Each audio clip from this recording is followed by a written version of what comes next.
Welcome to another special edition of Let's Talk Tax. Throughout Season 3, we've explored topics ranging from new tax legislation and business expansion to international tax compliance and transfer pricing. While those may sound like very different conversations, they all point to the same idea. The best advisors don't wait until tax season to create value. They stay ahead of change, helping clients prepare for what's next before it becomes a tax issue. In today's episode, we're revisiting 4 conversations that show how proactive planning leads to better decisions and better outcomes. Let's get started. Now, talked about bonus depreciation a little bit. I know there was something else, this qualified production property, or QPP, that's in this new bill. Can you tell me a little bit about what QPP is and where that comes into play, and does it relate to cost seg studies at all? Yeah, it's a great question and a very, very hot topic right now. And so qualified production property, when you kind of simplify it, you gear it into industries such as manufacturing. So it's really manufacturing. And what this is really, if you remember back to when we had qualified leasehold improvements, qualified restaurant property, qualified retail property, all of these subsets of how we categorized some of those areas such as QIP that we just talked about earlier. But when you look at some of those situations, you still do a cost segregation study, okay? Qualified production property, if you read a lot about it, people are pushing that you can write off the entirety of a building, okay? Mm-hmm. I go build a $10 million manufacturing building, I get a $10 million deduction. As a business owner, if someone is trying to push that, obviously you're going to look into it, especially with manufacturing and how there's so much a push to have manufacturing back here in the United States. So the OB3 is incentivizing that with this subset of qualified production property. Well, when you look at doing a cost seg study, we're still going to value all of the 15-year components, the 7 and 5-year components in a space, but there's still items that are stuck in 39-year property that are still real property that might be devoted towards a lab, production space, maybe you say a testing space. Well, qualified production property is the ability to take that real property and write it off as well. And so it could be bonus eligible for those components of the building. So if I go back on an example, let's just say it's a $10 million new build, we find a $2 million deduction regularly through a cost segregation study, and there's $8 million sitting back in real property. Let's just say there's $4 million of that is QPP eligible and able to be written off. Well, we just found another $4 million of a deduction to that taxpayer because they're devoted towards manufacturing. So that can really supercharge the benefits people are seeing in the first year or so on those deductions. But the emphasis is still on you need a study to value that. And I think, just to confirm, you said it's only the manufacturing portions of the building. It's not the office or anything else. Is that correct? Yeah, that's correct. So no like warehousing, logistics on the back, distribution. You really need to be having some element to the manufacturing process, building out a product, a process, whatever that situation might be. So you think of QC, you think of the lab work, you think of, there could be some office spaces with engineer groups that are going in there and working through maybe prototyping and design work. It has to be devoted towards manufacturing.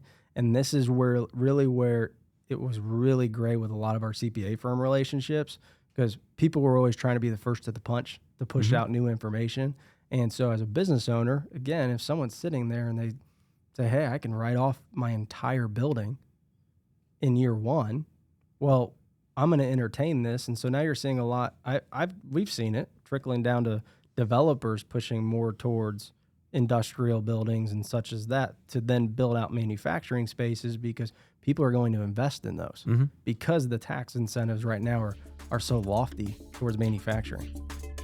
We've just talked about how new tax legislation can create planning opportunities, but legislation is only one piece of the puzzle. Some of the biggest opportunities happen when businesses begin investing, hiring, or expanding. In our next conversation, we explore how those growth decisions can unlock valuable credits and incentives.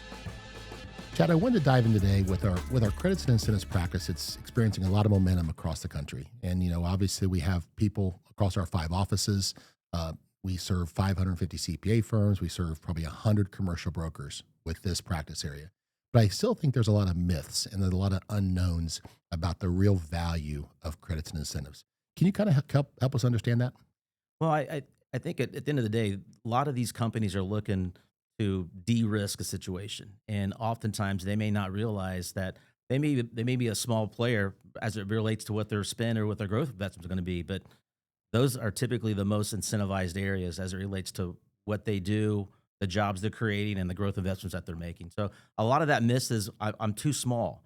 I have to be a $50 million manufacturer doing that in other states, but that's not the case. A lot of these smaller incentives are what's out there that can help close the gap of a transaction.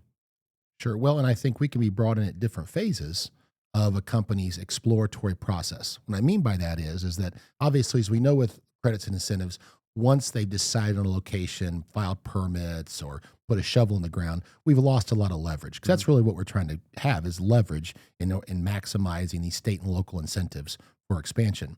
But what I mean by that is that during that exploratory process, maybe they don't know, am I going to move? Am I just going to simply expand? Do I want to move states? Can you kind of talk about how we get involved in that exploratory phase of a company's need for growth?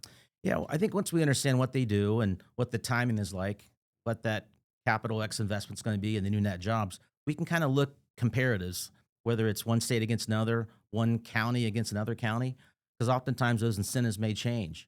And if we can get involved early enough in that process, we can look at what that incentive overview could look like based on that CapEx investment and what that new net job growth could be. Those oftentimes will be a determining factor of what location gets picked over another if they don't have a preference. Well, what we often see, and we were just talking about this earlier today, Chad, is that you have a lot of the very large brokerage houses, commercial brokerage houses across the country. They have this really high threshold, and they need to see a $300 million plus investment in order for them to unlock their internal capabilities within credits and incentives. We also have a lot of our alliance firms and commercial brokerages that really don't understand the overall value of incentives, okay, what it can be. As a rule of thumb, for a company where they're going to invest 10 million, 50 million, or 100 million, what is the total return in the form of credits and incentives that they can look at or can expect when it comes to an incentive deal? It typically ranges, and a lot of that has to do with where they're going to go state-wise. But we typically see about a 5 to 10% return on the investment for whatever that capital investment is going to be or that new net job growth. So you can kind of factor in that 5 to 10 number because conservatively, oftentimes we like to look at that approach. But there may be one state that may be a little bit more lucrative on the incentives. There could be a situation where you're not just occupying a building and doing a lease. You may be building from scratch or buying a property. Sometimes that changes the needle on what incentives could be available based on that spend. Well, and I also think one of the things, obviously we're sitting here, our headquarters in Indianapolis, Indiana. Okay, you have Indianapolis, you have all the donut counties. Okay, so I think one of the things that we try to do is advise our clients. So if you want to be in Indianapolis, Indianapolis metropolitan area, Carmel, for example, is a very nice suburb of Indianapolis. They don't need to attract a lot of people. Okay, so their threshold for enticing people to come there is going to be a lot higher than maybe somebody looking at Hendricks County or Johnson County. Or Hancock County. And so I think that's something where if we get involved in that exploratory phase, we can help people understand that, listen, if you're willing to drive a little, maybe 20 to 25 minutes to your location as opposed to 10 minutes, we can unlock a lot more savings because ultimately it's not only the states that are going to incentivize this, cities and counties also incentivize companies. Yeah, these local folks, especially if they're in an area that maybe not as populated, they're looking for redevelopment. They're looking for jobs. They're looking for those investments to be made because that's bringing in tax dollars that can be spent there. That's going to help revitalize the whole community. So it's just looking at some of those opportunities that may be outside of the circle a little bit. It kind of helps them kind of look at that holistically to say, you know what, if I'm going to go another 20 or 30 miles down the road, my incentives could be a little bit richer here. And that is going to help a company that can start to take those dollars and reinvest that back into their business. As businesses continue to grow, the conversation naturally evolves. Expanding beyond state lines is one thing, but expanding beyond U.S. borders introduces an entirely new set of tax considerations. Here's what every CPA should know about international tax compliance in this highlight from this season. So as companies are expanding globally, this compliance, it's more than just filing a standard U.S. return. So what are some of the reporting requirements that CPAs and clients need to be aware of that maybe they're not paying that much attention to? Sure. So one of the things that is really a triggering event that all CPAs should be taking note of is anytime property, most cases money, is leaving the United States and going into a foreign operation, whether they're setting up an equivalent of an LLC in a foreign jurisdiction, if they're starting a corporation and they're sending money offshore, typically that's what they're going to do. Right away, they've triggered some reporting. So a Form 8938, for example. If they're sending money offshore, they have to let the government know that. If they have operations where they have control offshore, they're required, for example, I mentioned this form earlier, but a Form 5471 is a good example. If you have control of a foreign corporation, you're required on an annual basis to fill this form out. There's some calculations that go along with it. We call it the guilty regime, and that could cause them to have a taxable income event in the U.S., even if they don't bring money back. And that was really the primary change of TCJA, that many offshore operations are now subject to this reporting that causes them to have income inclusions, where previously, if they weren't taking dividends back to the U.S., they just wouldn't have an income event. Now, how much minutia do I have to worry about there? Is it, let's say, obviously, we're in the accounting profession. We hear a lot about people going, oh, I'm offshoring some of these forms, or I'm doing this, and I'm hiring this company in India or somewhere else to do this work, or some of them are even setting up an operations overseas to do it. Like, at what point is it minutia I don't have to worry about, and at what point is it something that really triggers it? As soon as I hire an employee overseas, or do I have to actually set up that, kind of hang a shingle somewhere and be doing something? So I think I'll delineate between hiring somebody that is actually an employee and hiring a contractor.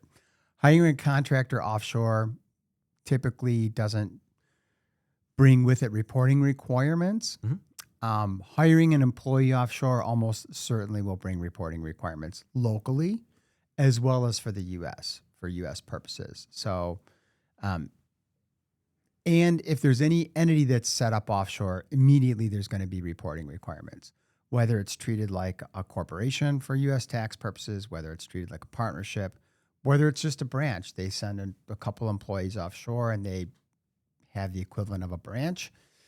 There's going to be U.S. reporting requirements, and it's going to raise the complexity of their return, I would say, substantially. As companies expand internationally, compliance is only part of the picture. The next question becomes, how do those global operations interact with one another? That's where transfer pricing enters the conversation. In our final segment, we'll discuss when a transfer pricing study is needed, why it matters, and how requirements around the world continue to evolve. How often do companies need it? When do you see that a transfer pricing is needed? Is it, obviously, your example you just gave, that's a big multinational company. A lot of the people we deal with, and I know a lot of the people you're dealing with, aren't of that size. How do we determine when it's needed? This question has been asked almost any client that we assist in transfer pricing, and we give them two answers. One of them is the book answer, and the book answer is IRS does not have a material threshold. If you have a single dollar of intercompany transaction, which you're reporting this, by the way, on your 5471 form and 5472 form, you're required to update every year. And every third year, you reconstruct the whole study. Our answer to our clients that we work with is to have more like a common sense approach. What we do is we touch base on the anniversary of our delivery of the study with the client, and we want to understand if there had been any significant changes to the operations, to what the functions that entities involve doing, and assets moved or whatnot. And if there's nothing changed, we tell them that, okay, I think this is the book answer, but for the common sense approach, we can maybe defer for another year. We don't want this to turn into a burden on the taxpayers. So you said that if there's a 5471, 5472 type situation, that's what triggers it. is there a compliance risk for not filing those forms but I never bothered to do the transfer pricing? What's my risk there? Why would that be important? So there are countries right now, Canada just joined this group in terms of basically requiring to have a transfer pricing study and submitting it with your updated return in Canadian tax form. There's a box that you check that says that you have a updated transfer pricing study. Mexico does not accept your tax return unless you have, a transfer pricing study that you're submitting with the tax return. That's an exposure. And, there are other countries like Finland, like Sweden, in the Europe as well, that they have this type of practices that if you don't have the transfer pricing study, your tax return might not be accepted. Is that a growing thing? So that's recent in, I think you said Canada and Mexico. So that's not always been the case? That had not been the case. And this has been a growing trend that we were able to see while we're working with different, countries. And like I said, U.S. will join at some point.